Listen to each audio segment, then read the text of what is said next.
Kenan, it's nice to meet you finally. I know we connected via social media many months ago. This was like pre-COVID, right?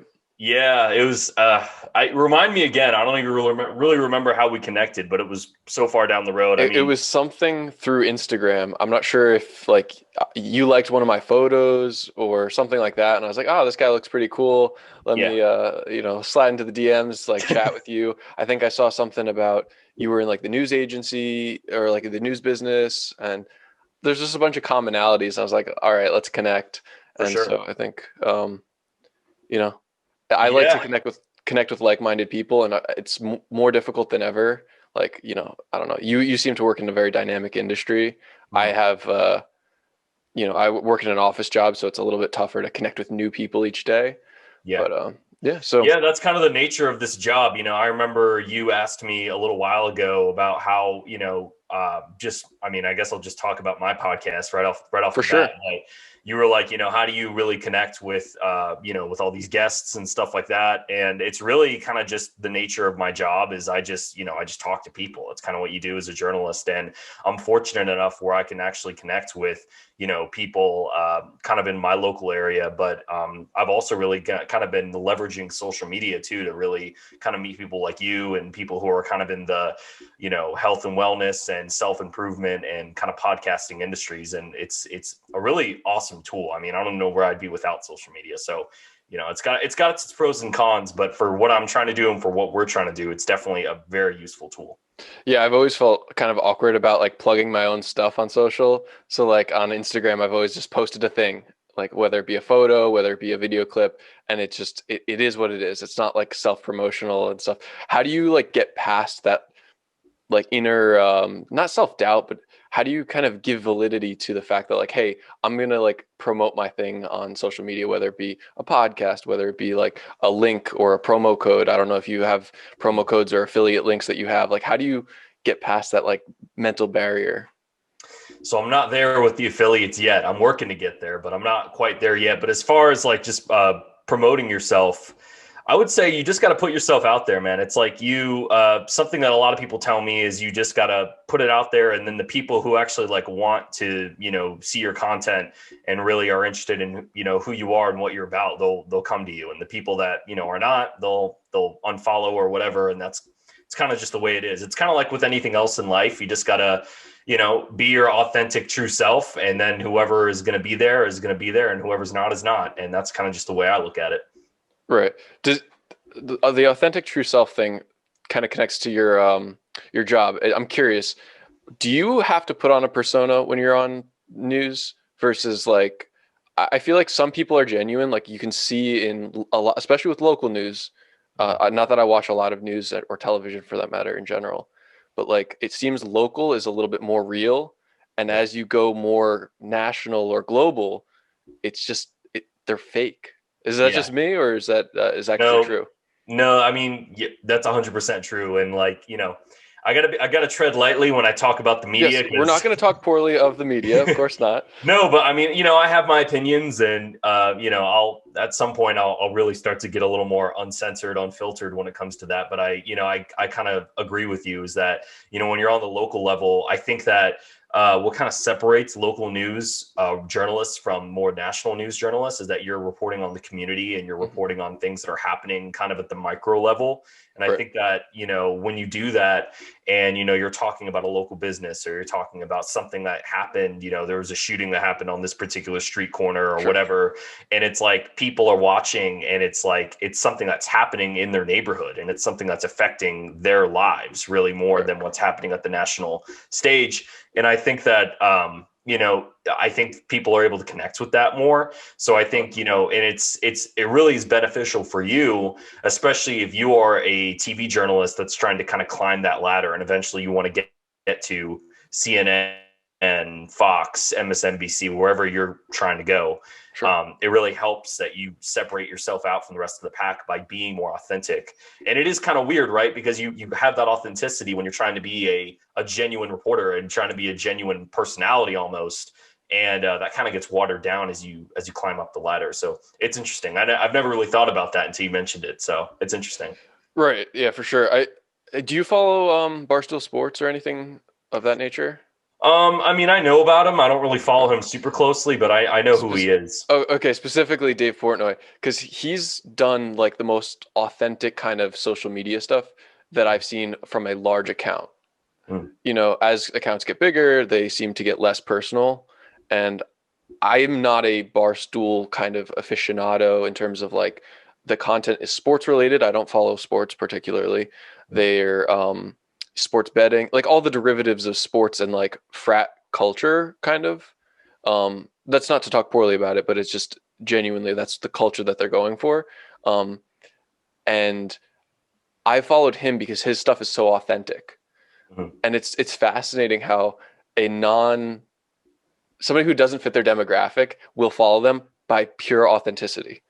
Yeah. I mean, like I follow him because he's like I can relate to that. He has an fu mentality about the finance industry because he's the one that got screwed, and I'm like, yeah, man, I've been screwed by some stock trades that I know have been influenced by the big guys, and so it's really cool to see that Absolutely. Yeah, that's something authenticity that I shines through. learned. That's something that I learned, kind of just through trial and error through social media, and really also just through my, the people that I've kind of adopted as mentors and stuff like that. Is that you really, it kind of just goes back to what I was saying earlier, is like, you just got to be authentic, because Mhm. people like authenticity, right? Like you like this guy because he's super authentic and he's true to who he is. And I think that for a while, like when I was first kind of just starting out on social media, and I didn't really have I knew I wanted to like build something, but I didn't really know what it was. And it kind of turned into like what I was doing with my podcast. But like I would say, a year ago, 2 years ago, so I'll kind of just talk about, how I got started a little bit. Yeah, for sure. So I really, what kind of got me started in kind of trying to grow my social media into something that's more than just me kind of posting pictures and, doing kind of like what most people do with social media. They post pictures of themselves and their lives and what they're doing with their friends and their family and stuff like that. I started as an affiliate for a fitness brand called Kinobody. Okay, And I want to touch on that later. Yeah. yeah. So I was an ambassador for the Kinobody brand, really like in 2019. I started with that. And Okay. that's kind of how I got my base level like established with my social media presence, and kind of how I got started with, a couple of the people that I've had podcasts with so far, like Sean McGowan. He was a guy who was also a part of that program. And that's really how I started just posting my stuff. And I found that I was trying to emulate other people. And I think that that's kind of what turned a lot of people off, and what led me to being not as successful as I would have liked to be. And it led me to starting like a YouTube channel and like all Mhm. this other stuff. And I found that I was really trying to emulate people that I thought would, that were successful. And I was like, oh, if I just do what they do, then maybe I'll see some success too. But it wasn't true to who I was as a person. It wasn't really Right. what I wanted to do. And it's almost like people sniffed that out, It's almost like Oh, for sure. people were like, this guy is not being genuine, and that turns people off. And it's like with anything, if you meet somebody and you can tell that they're kind of like full of crap, and they're kind of just like not, you can tell that they're,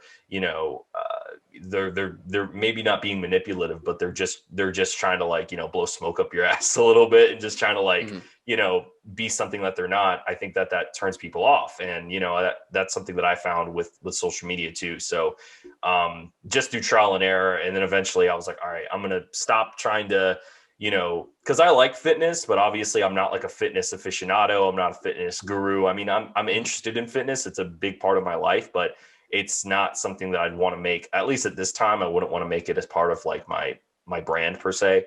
Right. Okay. So, it was just through trial and error, and it's really just about being genuine to who you are and what your interests are. And that's what I found is the best formula for success, and at least trying to start off and trying to grow like a social media brand per se.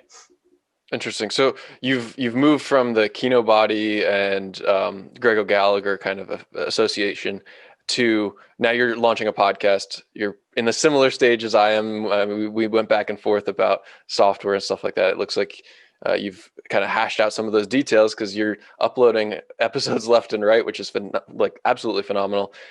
Like, so we figured out guests. You're reaching out through social media. Look, what are you trying to touch on? Like, what's your core ideology? Back in college, I went through this. startup mentorship program, and it was essentially, how can you give like a 30-second elevator pitch about your business? So like if you had to 30-second elevator pitch your podcast, which should eventually become a business, what is it? Like, sell me on it.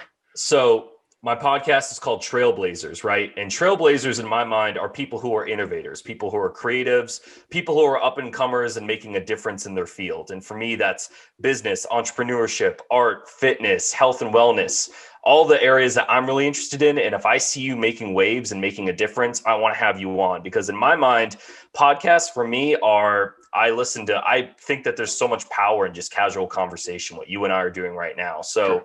I wanted to do a podcast that was really that could influence people. And, you know, if I have people on who are fitness people, people who are entrepreneurs that are making waves and making a difference in something that they want to do, I wanted people who would listen to this podcast to, you know, listen to this guest or whoever it is that I have on, and be able to say, hey, you know, maybe I'm stuck in a job that I don't like. And, you know, I can listen to them and I see how they did it, and I get into their mindset and I get into what motivates them and kind of their life story and how they achieve that level of success that they are, and what their trajectory is. If they maybe haven't made it all the way there, you know, how they're going to get there. So the listener of my podcast would listen to that and say, hey, this person was able to do something that I maybe have an interest in. I can do it too. So it's really about motivation. It's really about inspiration, because that's really where I find value in podcasts, is listening to people who, you know, maybe they are doing something that I have an interest in. And then I get into their mindset and I get into, you know, what motivates them, what their hopes and dreams and their fears are. And then, you know, get into how they did it. And I say, okay, this is achievable. This is something that I can do and something that I can practice in my own life. So it's really about listening to the trailblazers of their field, and then, you know, saying, hey, you know, if they can do it, I can do it too. For sure. Yeah. Do you have any inspirations that made you select podcasting? Because I know obviously it's the cool thing now. You know, you said you dabbled in making YouTube videos. I know you had some talk to the camera style stuff like I used to do. I was focused around Crohn's disease. That's something that was like very core to my ethos back when I launched that. But then obviously, you know, I was quote healed from that. I've overcame the majority of the symptoms. I can't talk about it. It's not who I am anymore. So I had to, like, you know, come to something else. But do you have like any inspirational or aspirational figures that you chose podcasting versus, you know, more just talk to the camera or something along those lines? So it's funny. I really, what really kind of started this whole podcasting thing is you know, I got started with a life coach earlier this year, and that was actually Sean McGowan, who was the first guest on my podcast. Sure. He was really the one who kind of pushed me to start this podcast, because you know, I jumped onto his life coaching program, and, you know, part of that program is figuring out what your core values are and you know, what kind of motivates you as a person and kind of what drives you. And I just found that, like, through our calls and through kind of like what I learned from his life course curriculum, was that I'm not trying to plug his program. I'm just talking about my experience with it. Yeah. So conversate about whatever you want. I feel like a successful conversation is one that just flows, right? Yeah, for sure. So never fear. You can plug whatever you want. I'm going to sip on the energy drink of choice throughout my podcast, and it's not to plug them. It's just because I enjoy it. So there you go. Sorry, yeah. continue. I have the same mentality. But yeah, so I was on Sean's program, and we found that, you know, just through, you know, our conversations and stuff, that my values were really about connection was something that I really valued. And then being able to, you know, inspire and influence other people to strive to do better with their own lives. And just kind of through conversation, we determined that, you know, the best way for me to do that was to start a podcast, because of course we have that connection with talking, with communication, and, you know, it has also the ability to influence. And, you know, I'd say from my influences, you know, of course I'm motivated by guys like, you know, like Joe Rogan, Jordan Peterson, Michaela Peterson, you know, Zuby. You know, I've really started listening to like the Bigger Pockets podcast, which is something that kind of motivates me too. So I'd say I'm growing my podcast diet per se. I'd say it's pretty basic level right now, but I'm always trying to, you know, learn and, you know, adapt, figure out what, you know, I guess learn more podcasts so I can, you know, adapt that into my diet and kind of learn. For sure. Because right now I'm kind of just listening to, you know, it started with Joe Rogan, and then, you know, I'll hear like people that are on his podcast. And then if they Right. have a podcast, I'm interested in them. I'll And start yeah, listening for to who sure. they are. And it's really interesting because, you know, comedians, I think I like their podcast the most, because comedians are like, they're kind of like modern day philosophers, to be honest with you. That's how I kind of look at them, especially if they're like, guys like Joey Diaz, you know, like I feel like a guy like him, he, you know, he's one of those guys that kind of came up with Joe Rogan, and he Right. had a Yeah. lot of, he has a very interesting life story, and he's just like, you know, he's been in and out of prison, and he just is like listening to guys like that kind of have like a rough background. And like, when it's just him talking on his podcast, when it's like a solo episode and he's kind of just riffing off whatever is on his mind, he'll say like, and this is where I really determine, like, this is where I get the most value out of podcasts. It's like people are talking like casually, and then they'll just drop a little bit of knowledge, and they won't, it will be like nothing, you know, it'll be like, you won't even know that they're saying, they won't even know that they're like saying anything. They just kind of just are talking like how I am. And then they'll just like, you know, say a little piece of advice, or they'll just like share a little bit of what they're thinking. And like, I don't know, someone out there might be listening to that and be like, wow, that's like a really profound thing to say. That's a really impactful thing to say. And I just think there's so much power in that, you know, there's so much power in just like talking and then having people listen to that. And, Right. you know, in your mind, you know, you wouldn't even register what you were saying as being like an impactful motivational thing, but to someone else, they might listen to that and be like, wow, that's what I needed to hear today, you know? Yeah, I feel like that happens a lot when I've listened to obviously we all know Joe Rogan Experience. It's the biggest podcast in the world, or was. I want to touch on that in a moment. But how like they've clipped down some of his moments where he goes on a rant, a tirade almost. I would call it a tirade against laziness or against motivation or against, you know, trajectory in your like life. And somebody will clip that and it'll be put to some music, and all of a sudden it's like, yeah, I'm gonna get hyped up, I'm gonna go to the gym, I'm gonna lift, I'm gonna make more money, I'm gonna ask my boss for a raise. And then you're like, he was just riffing. Like, he's a guy who's achieved such a high level of success that just his the mechanisms that cause him to have become successful are so ingrained in him that he's just doing, right? Yeah. And when he then speaks about the things that he just thinks are defaults, the default operations are so often so profound that they Yeah. become motivational quotes or motivational like speeches that Mm-hmm. you'd think like, oh, he should be a keynote speaker somewhere. No, no, no.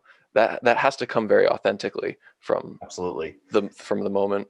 Yeah, I find Joe to be, he's a huge inspiration of mine, just because I think that you know, he, like you said, he's a doer, and he kind of came from nothing. You know, he's someone who came from kind of like, you know, he grew up, he didn't have a lot, you know, he's talked about his life story a lot. Yeah. And he grew, of course, to be one of the biggest podcasters on the planet, you know, signed $100 million deal with Spotify, and he's living large now.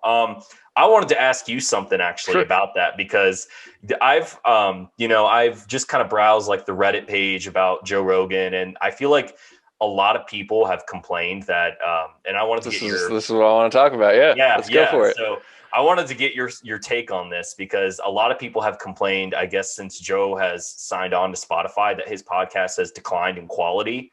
Like, it's really not kind of at the place Right. it was at one point. Do you do you agree with that sentiment? Do you feel like his podcast isn't as valuable or as, you know, impactful as it was pre Spotify? Yeah. That one's tough because so I have in front of me, there was an article posted on the Joe Rogan subreddit talking about how has Joe Rogan's influence declined since he moved over to Spotify. So that's just purely on influence, and we can look at the Google search trends. So that's a tool that's very useful. It's good to keep in your back pocket for when you're looking at kind of data research and marketing. You just plug in key terms, and it'll tell you over a certain window of time a relative search term. It's not going to say, hey, it was searched 100,000 times this at this data or at this point in time, and then it was 50,000 searches at this point in time, but it'll tell you relatively.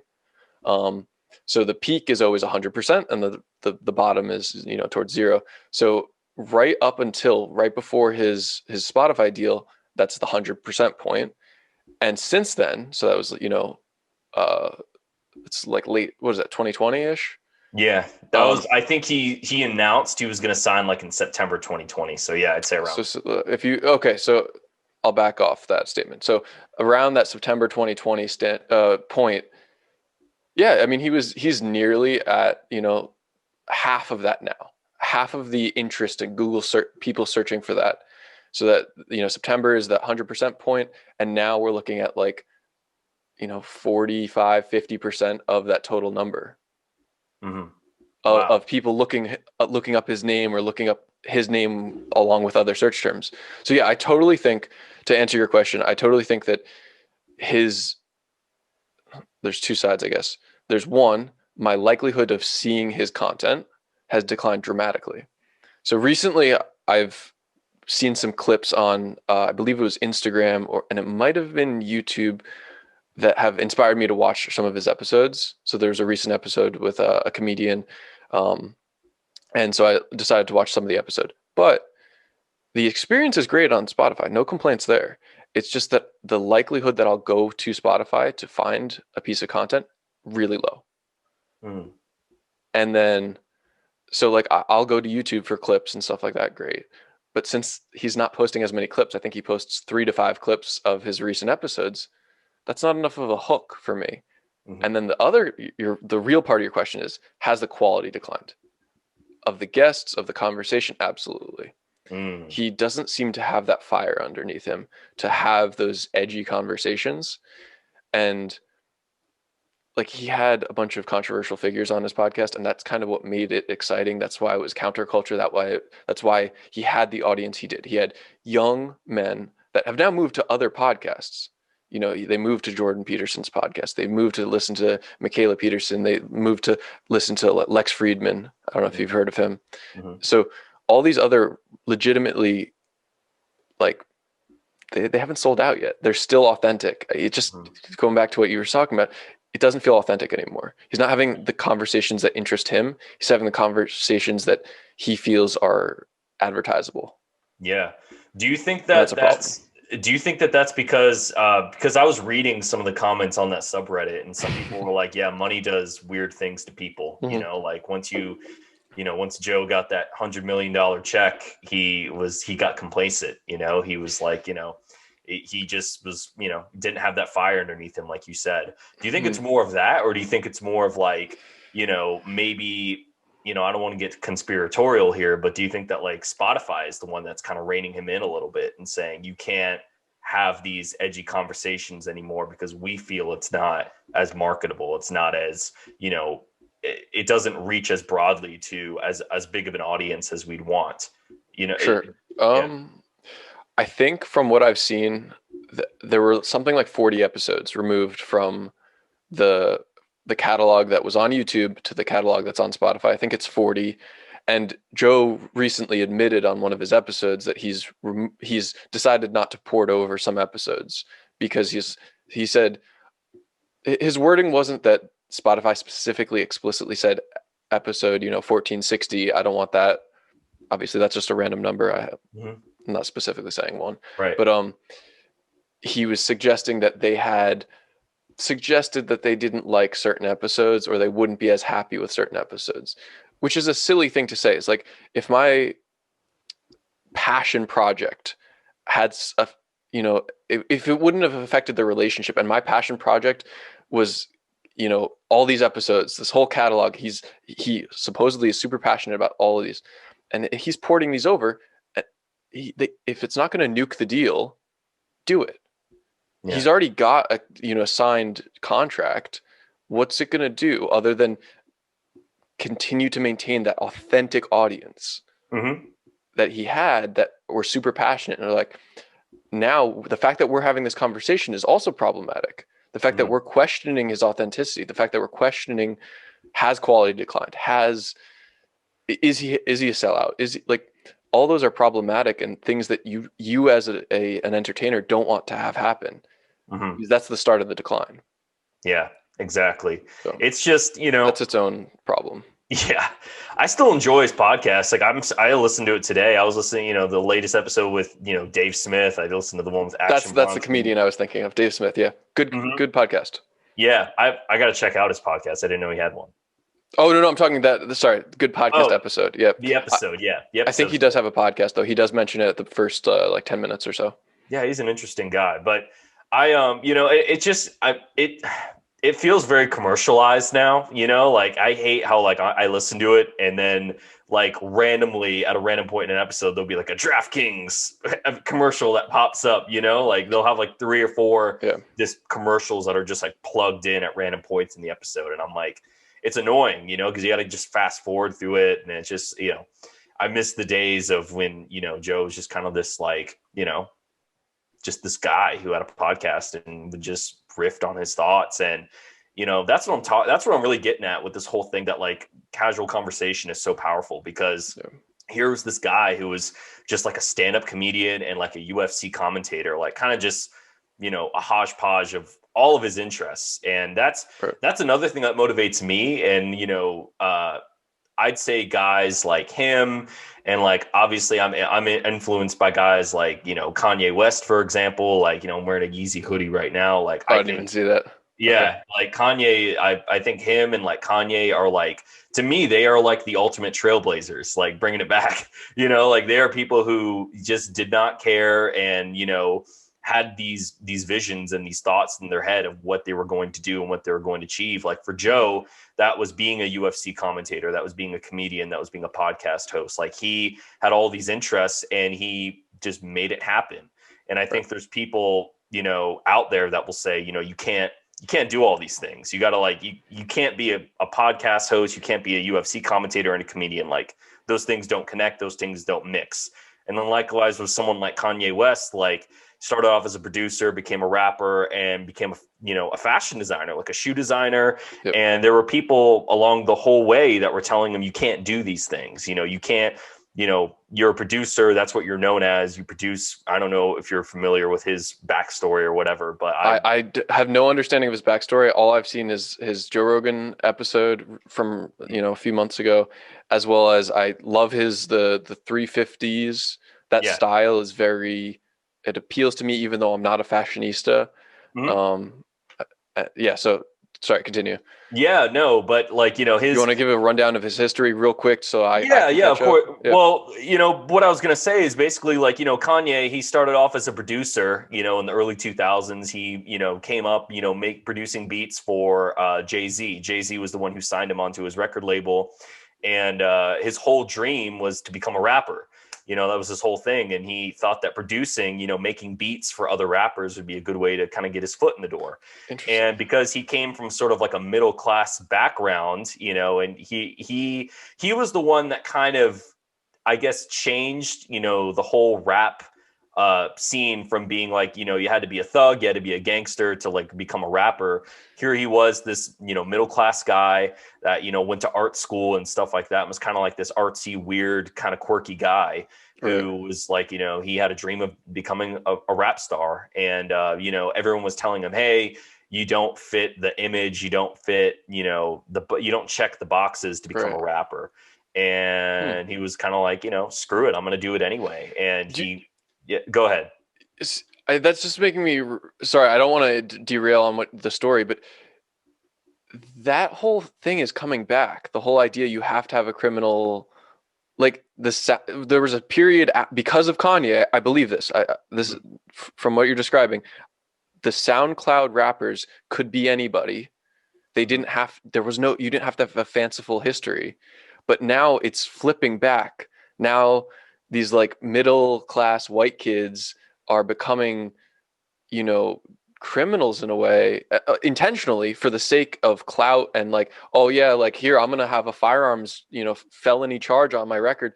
Or face tattoos or these things that are culturally pre that window of time, that Kanye window, in order to get clout and like credibility in the industry. Do you think that's happening?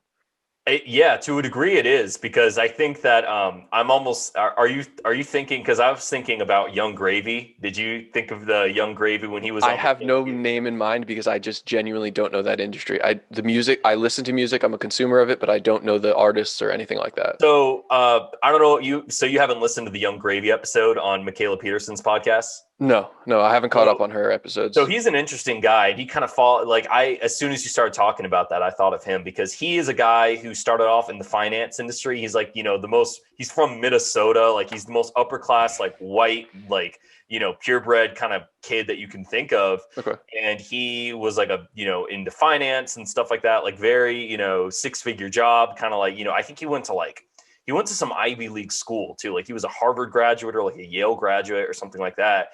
And he just wanted to become a rapper. And like at first he like kind of anonymously posted his music online because he didn't want that to like negatively impact him in his job. He had a very cushy job at some, finance, I don't really remember the specifics of it, but he was working in sure. like the finance industry.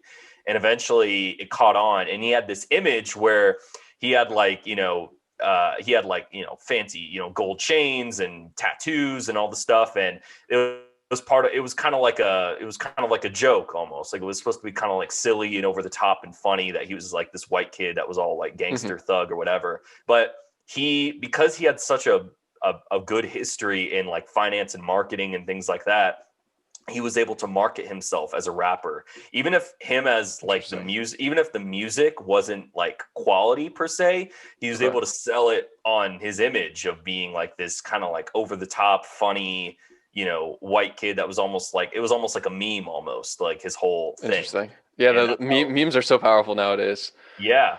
So it kind of goes back to what you were saying in a way that like, it's kind of going back to where, rap is going from like this thing where you can be anybody and you can become a rapper or a musician or whatever, where you kind of you have to check these boxes. And it's almost like for shock value in a way. It's almost like you have to, fulfill these qualities of being a thug or whatever it is to get that kind of notoriety and that success that you're looking for.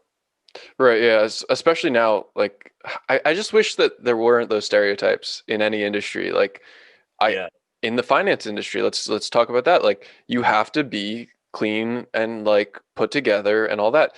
But I know people who are whiz kids with math that just don't fit that stereotype. Yeah. And to say that they have to look clean and proper, like their intellect is what allows them to do their job. It's not, and then like, that's on the Yeah. finance side. So why should it? They can have a face tattoo. Who cares? Yeah. But then like on the flip side, why is it that like a clean white kid? I'm using those as examples, but why would they not have inherent credibility walking into the rap space?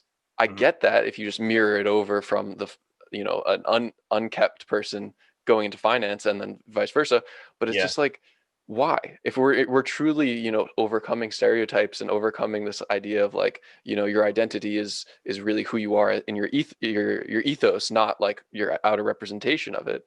Mhm. Should it matter? I don't think I so. I completely agree. And this almost touches back on something that I have had in a lot of different conversations. I think I might have talked about it on my podcast, but I've definitely had it in private conversations with people, is that it seems like it's almost like with COVID and everything that's happened with the pandemic, I feel like we're in a very transitionary time with the economy as at large. Like I feel like, with people working from home, that's a lot of those things are going to stay the same. And it's like we're seeing in real time this acceleration between like the old school corporate America kind of space of what it means to like have a job and be employed. You go to this 9 to 5 office, you got to wear, your suit and tie, you got to be very clean cut. And like with the advent of social media and the internet, people are able to make a living without ever leaving their home. And they're able to like be who they are and, almost become not tied to anybody and be able to build themselves up as a space, as a brand. You and I are able to do what we do because of social media and because of YouTube and things like that. And anybody can be a podcaster, anybody can be a YouTuber, and of course anybody can do it, but it's one thing to do it and another thing to be successful at it. For sure. So, Yeah, but absolutely. but my point is like those old like gatekeeping mechanisms of having to go through like these corporations to get a cushy job or get a cushy make a living. It's really going away. It's kind of have you found that too? Is that resonating with you a little bit when I'm No, yeah, absolutely. So I know what is it? probably in the area of like 3 to 5 people that have escalated past any of the rest of my social circle or connections in terms of their net worth pre-graduating college. So Mm-hmm. before graduating college, they were, worth over $1 million. Let's say, use that as an arbitrary number. So one of them just bought offices in downtown Boston. Another one is, traveling the world very frequently and just, posting laptop lifestyle kind of posts and stuff like that. And because he's genuinely, gotten that, but that's all because of the gatekeeping is removed. He didn't have to run through some kind of agency to then, build out his company. He built it off his laptop during like classes in college and in high school. Actually, the foundation for both of them was in, college and high school. And then they get their degree and it's like, cool, I have this piece of paper, but this didn't help me really. Yes, there were mechanisms during the college experience that got me an accelerated growth path potentially, Mm-hmm. but it wasn't because the piece of paper, that gatekeeping mechanism, right? It used Yeah. to be, sir, I have a degree from this university and this resume. Will you hire me, please? Yeah. And now it's, hey, I can give you this value. I have proof that I can give companies this value from my resume. Here, hire me to do this thing as a consultant, or you just build out your own business. Like that's Yeah. the essence of it, is building out your own business, building out your own podcast, your TikTok. Although I despise that platform, I but agree. but like, yeah, there's the gatekeeping mechanisms have been reduced to near zero, but it's caused a lot of noise, right? Mm-hmm. I've launched a podcast and I get a whole 100 views per episode. Congrats. But that means that like anybody can, and whether their conversation is valid or it's not valid, every conversation is valid. Whether it's valuable to others, is kind of proof is in the pudding, right? Yep. Do It's the that's viewers really care? the problem of it too, is that it's become so saturated because it's so easily accessible that anybody can Yes. do it. Anybody can start a podcast, anyone can start a YouTube channel, anyone can start an online brand. And you see that scrolling through Instagram now, you see all these ads that pop up of all these, Yep. these so-called marketing gurus that are like, hey, you don't have to do anything that you're doing. Buy my program and I'll teach you how to, make $10,000 a month or whatever it is, It's plug in. actually become derivative now.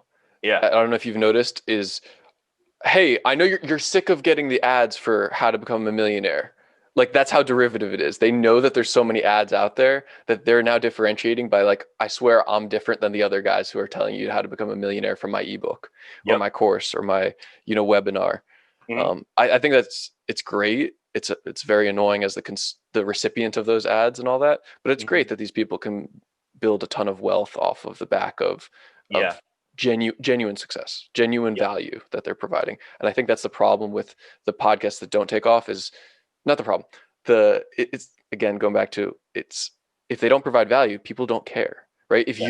you bring on guests and you have valuable conversations, you're talking to Sean and you hit on some really interesting topics of motivation, of discipline, of getting out of a rut potentially. I'm just using Mhm. those as examples.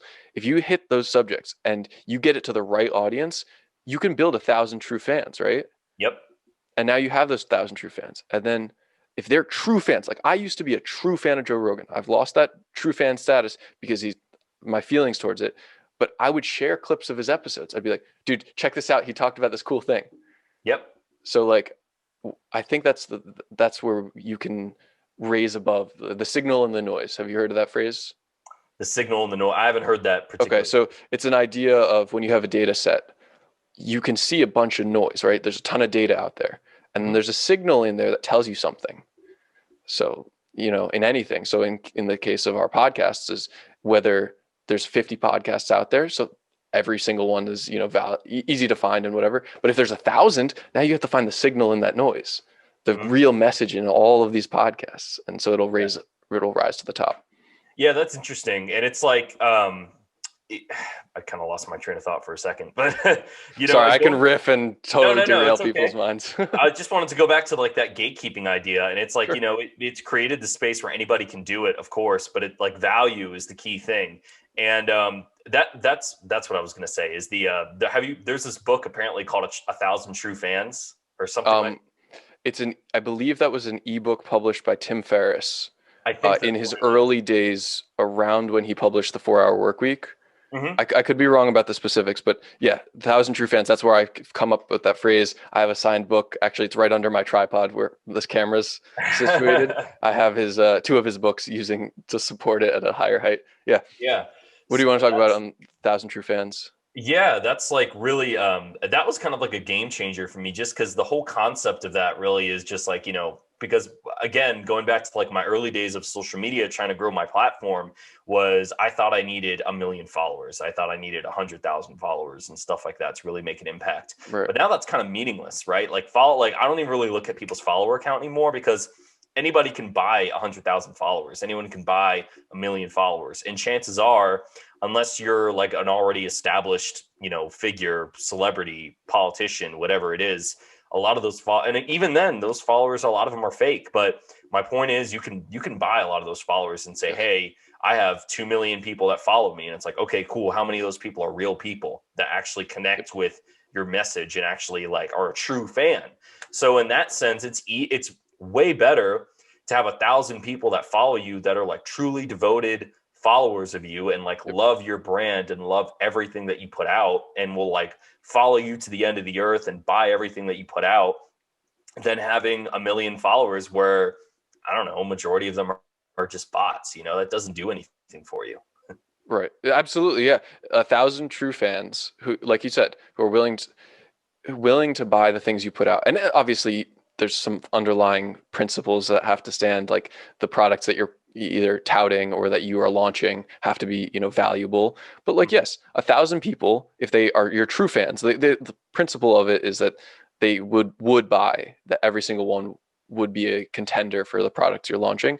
But that can be the backbone of a successful, middle class lifestyle. Mhm. And obviously, not going back to like always, making money off of what you're doing. It's obviously providing value is number one, Mhm. but like that's important. That allows you then, hey, now we can continue this rise of value propositions, right? So like, hey, I can do one episode a week because I have my 9 to 5, and that's the one thing that allows me to actually have a house and have a camera and have all this. But then now, if I have 1,000 True Fans willing to, I'm going to clout a supplement, or I'm going to, or not clout, tout a supplement. I'm going to tout a supplement. And if you use my discount code, I'll get a small kickback. And if that can support me, now I can put out 2 episodes, 5 episodes, Yep. daily episodes. So it kind of, it feeds into itself, right? The more episodes you put out, the more fans you get, etc. Yep. I, Go ahead. I'm sorry. no, I was going to change topics, but you were about to say something? Well, I was just gonna say that's really the whole goal, Brad, is to get to this point where you can quit that 9 to 5 Yep. lifestyle and you can get to a point where you're sustainable, really putting out your own content and your own your own brand. And that was kind of an interesting thing with the gatekeeping idea too, is like kind of going back to how the economy is transitioning and changing and kind of moving over more towards that. Because I talked to like my parents and like my parents' generation, they have no idea how any of this works. And they think that they don't really understand it. And they Right. think, why would you try to do that? That's so risky. Just stick with the cushy job, stay with the 9 to 5 lifestyle. It's safe. You'll be able to retire, at 65 and all this stuff. But like, I think our generation, that's not appealing to us, right? We want to Right. have that freedom. We want to have that abundant lifestyle. We don't have to listen to, higher ups. We don't have to listen to people who are telling us how to live our lives, so it's Sure. like it's